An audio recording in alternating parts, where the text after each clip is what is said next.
Anyone may potentially become the perpetrator or the victim of harassment, ranging from the supervisor, worker, buyer, male or female. Poor handling of harassment cases may potentially cause losses to both sides, the worker and the company. The necessary response when dealing with situations involving harassment is by clearly and firmly rejecting the behavior of the perpetrator.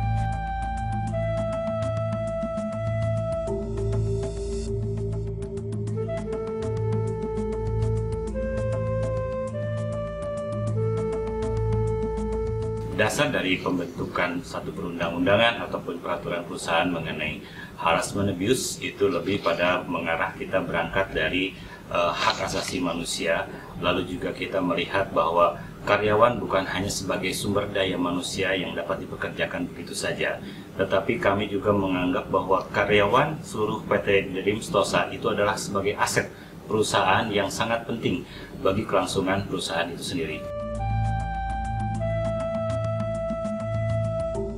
Tentunya kami juga dalam membuat satu policy, itu kami juga melakukan satu observasi. Kami juga melakukan komunikasi dengan beberapa departemen, dengan beberapa perwakilan karyawan. Juga kami libatkan serikat pekerja yang ada di perusahaan kami, sehingga kami bisa melakukan satu kolaborasi, membuat satu formula bagaimana satu peraturan perundang-undangan tersebut bisa disosialisasikan dan bisa dijalankan di perusahaan kami dengan baik. Sehingga kami setelah melakukan sosialisasi, komunikasi, mendapat respon yang sangat positif dari seluruh karyawan PT DSI. Sehingga kami merasa punya keyakinan bahwa hal tersebut bisa kami jalankan untuk kedepannya, sehingga perusahaan kami bisa menjalin satu hubungan harmonis dengan seluruh karyawan tanpa ada gap di antara kami dengan karyawan yang ada di lapangan. Kami melakukan beberapa metode sosialisasi dengan seluruh karyawan. Salah satu yang memang kita berikan adalah metode dengan menggunakan banner. Metode sosialisasi ada komunikasi intens antara seluruh karyawan, dan kami sosialisasikan juga kepada seluruh manajemen yang ada di lapangan. Khususnya di sini ada supervisor, ada manajer, ada chief juga.